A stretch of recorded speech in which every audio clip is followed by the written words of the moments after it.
So today's I didn't post a video earlier on because there was these two stories that caught my attention. The other one, I think the day before, the other one today in the morning. There was a hostage situation in Mamelodi about this guy who was a police officer with the SAPS, the South African police thingy, and a story about a young lady went overseas, thought she was in a very safe place, and one day she just walked into a thingy this week, a couple of days back, and this guy she didn't know, a person she didn't talk to, she didn't say nothing to him. She had her headphones, just walked into a bus with random people. She sat down, and out of nowhere, this man just attacked her from behind. She died. That was it. There's no explanation. There's nothing. She didn't know him. She didn't say anything to him. And I wanted to talk about answers. You know, some people, we go through very difficult times, and some people were abused, some people were beaten by people, some people were, a victim of an abusive parent or abusive husband, abusive bullies, what you name it. Whatever your encounter with another human being that made life a little bit like, why did that person do that? Like, why did this brav just stand up? Like, people sometimes, they become very satisfied with an answer as simple as, it's probably a mental health issue and stuff like that. There's some people that are happy with just having an answer like that. But they might be a family member of that girl who, maybe this girl was struggling for a very long time. And then you just have a family member that was kind of like helping them, kind of like trying to get them through life in general. And at this point, they feel like, sometimes when you're helping somebody, you just can't wait for them to come to a place where they just find joy. Like they just find whatever that looks like, right? Just feels like.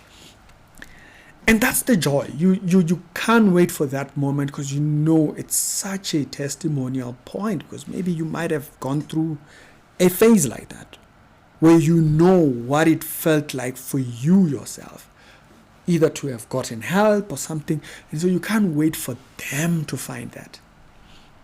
So there's a family member maybe connected to that girl who just can't get out there.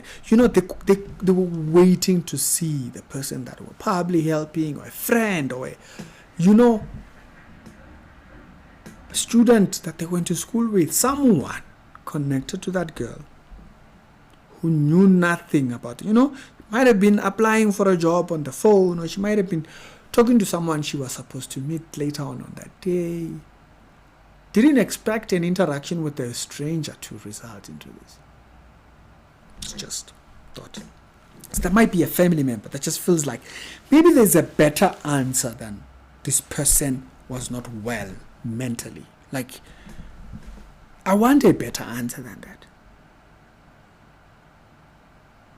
Do you know what I mean? This question broke me a little bit. But it's been a question that I've had for a while. It's like, why is it that, like for people that watch this channel or people that were in my discipleship sessions, they've had me talking about, I'd watch like all these criminal investigation videos and police videos, police body cam videos, and you see people do something and you're like, what? Why did they do that? Like, you just have these questions. But then, when they brought out the picture, I was set to do this video. You probably would have gotten a video by 3 o'clock. But I think I just scrapped it and I shot the video that you saw earlier on. But then they posted the young boy's picture. And then that thing came up again. That whole thing of, this human desire, right? This human desire to finding answers. Like, I want an answer. Like, this is my child. Imagine that thing. You have that in your mind. You say, there's a parent that's probably looking at their child's picture and thinking, you know. So for those that don't know the story, so that's what I want to talk about. Okay, so if you want to hear these two stories individually, you can just go Google them and they'll pop up. They're very popular stories right now. People are covering them. And so you're probably going to find better answers concerning those stories. Like if you're trying to understand them. I'm only covering just what the stories are and this particular thought that I want to talk to you guys about. So they're saying that this gentleman here thought this was his child, and I guess he raised the child and so forth, and so there was an audio that was of him saying that, you know, everybody knew that this was not his child, and apparently now he was very furious about it. And so in the morning, I had heard an audio of him sounding a little bit manic. He sounded a little bit like he was very scattered, like he was talking about inheritance and what, and people claiming that he might have tried to change the inheritance of the family, and now someone tried to poison him, and then not only did they try to poison him, they're trying to turn people against him in the community. Like, the story was all over the place, right? So he finds this information out. He holds part of his family members hostage. And when he holds them hostage, this child was there, the nephew, because the child is not his, it's his brother's child. So this causes him to go into a little bit of thingy. He was a police officer, gun, and he shot that child and on himself. So, like I was saying earlier on, this quest, it feels like there is more to this quest for answers.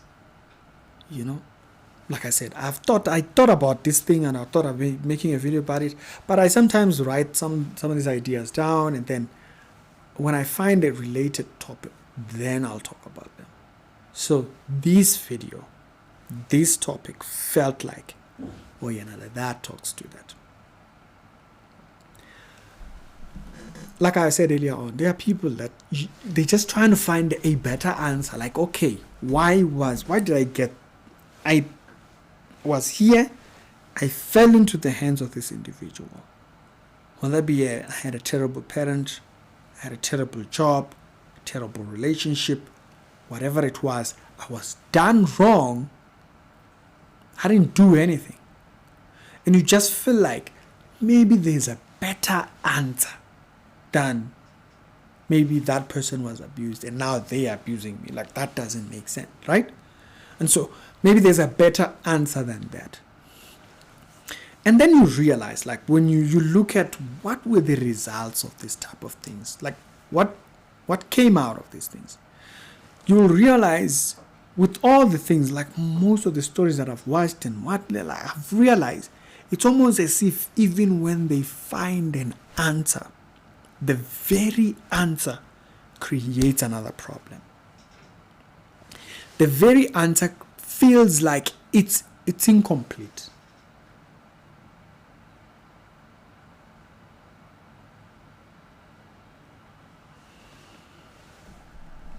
It feels like, you know what? I could have sworn that this feels like it's an incomplete.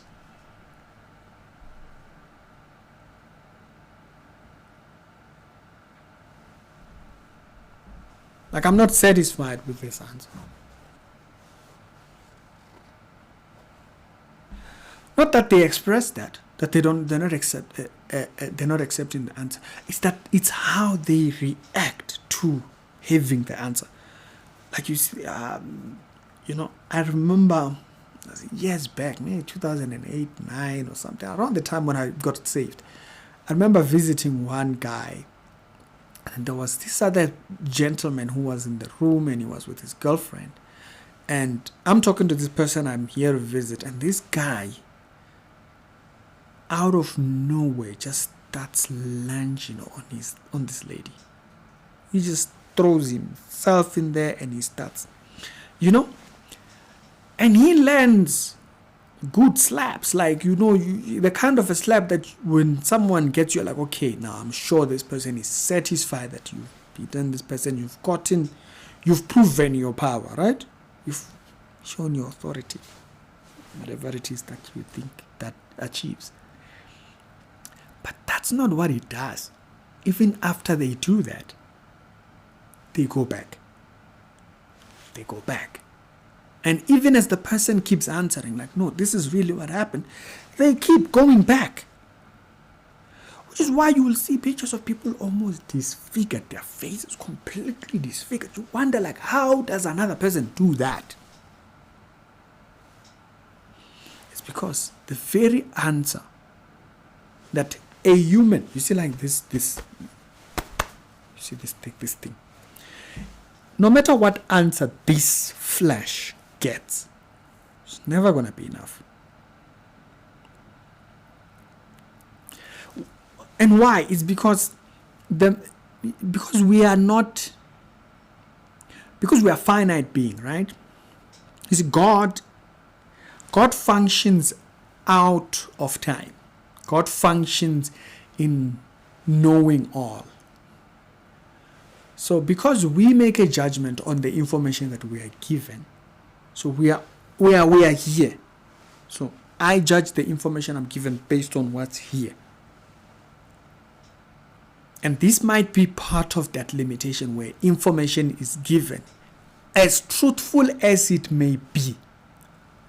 It feels like it's not enough. Like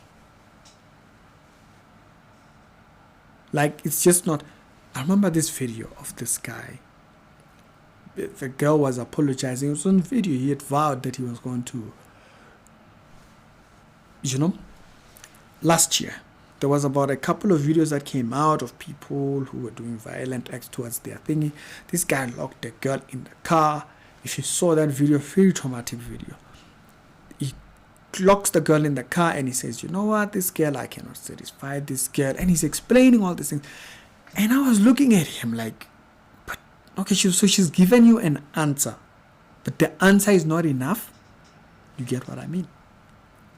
And so it's almost as if even when they obtain, when a person at that point obtains an answer, the answer itself, as truthful as the answer was, just does not feel like it's enough. So it doesn't do anything. It feels like it does damage. Like the truth does damage. And you would think, okay, the truth kind of liberates. That's what the scriptures say about truth, right? But it doesn't do that. Why? Because the human nature in how it evaluates, questions, goes about researching and questioning truth, it's very limited. So that's from a victim's perspective, is that you probably, the answers you might be looking for the people that hurt you, that did you wrong and did all these things, those answers might never feel enough. So you may be filled only with a hole that only fills with rage. You find people that are maybe lesbians and they just turn their hate towards men, or it turns towards whoever I think was the problem. And then if a male is raised by an abusive parent, any form of parenting that does not, it turns them into, But then also, for a person who's a victim looking towards justice as well, that too, that idea of finding justice as well, might come to a place where it feels like it's not enough as well. So you who's done wrong, looking for things, might find answers, find it as if it's not enough. And then you who's a victim at the same time. So you'll see the conundrum here. We're dealing with the same issue. Yes, one is a perpetrator, the other one is a victim. But we're dealing with the same issue here. Think about people that kill people. This animosity between a husband and a wife, and then they somehow sit down and feel like I just can't just leave. Like, if I just got myself out of here, it's fine, sorry. But that feels like, no, I'm not going to do that. So what I'm going to do is, I'm going to kill this person. So there's this idea of what enough answers look like. And it always evolves around the worst form of an act. Like, this man killed an innocent child who had nothing, because it felt like to what it looks like.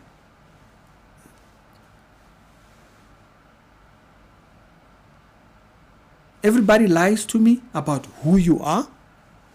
So,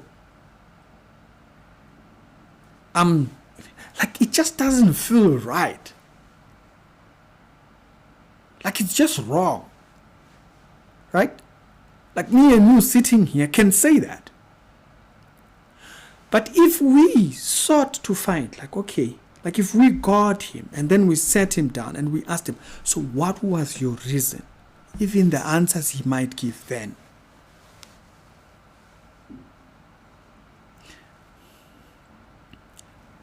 And that's when you realize, why does the Bible say, take my yoke? Why does the Bible say that?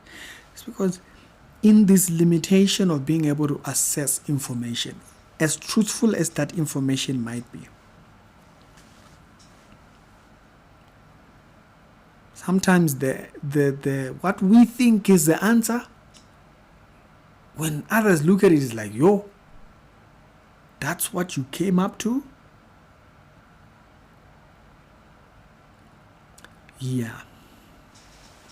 So we may pursue answers. Whether we are a victim or we may pursue answers because we feel someone has done something wrong to us and we want to right it. We want to right that wrong. And in that pursuit, just knowing that the answers you might get might not feel like they're enough.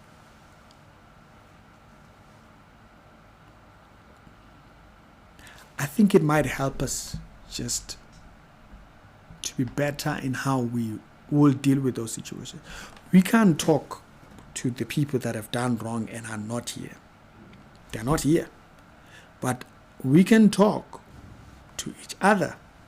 Right? I can't talk to the next guy that might want to do someone wrong. I can talk to you who, in your assessment of information tomorrow, I'm not talking to the guy I'm talking to you.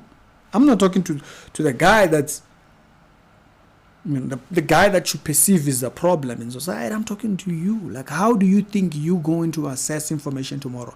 And do you think that information is going to be enough? If you found, what type of an answer do you think? And that's a topic that almost broke my head. But anyways, Strict Reality Show with the Daily Christian Commentary videos. We might pursue. Look at Jonah. Look at Jonah. Jonah goes preaching to this city. He's expecting a certain end out of this entire thing. And God answers completely different. He sits waiting for judgment to come. And God is not going to answer that. So here's an answer. This is what it looks like. And Jonah, the book ends with him in that state of trying to resolve what the final answer was. Job goes through all the kinds of things that he goes through, all kinds of losses and stuff like that. And he goes back to God and asks, why did I face what I faced?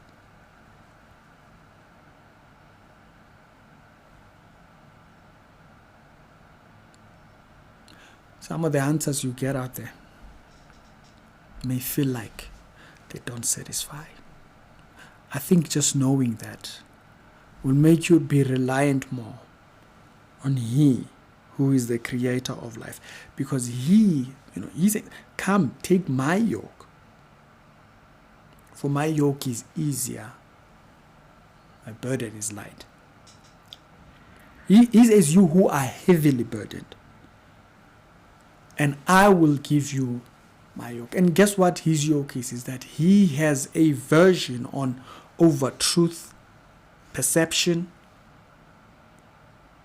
that gives us a different outlook on what. And maybe then, when truth is told us, maybe when truth gets told us, it may change the very people we are. It's Ricky. And I hope that video was beneficial. And I hope it was worth me not working the entire day to kind of like really hone in on that particular subject. Stay blessed.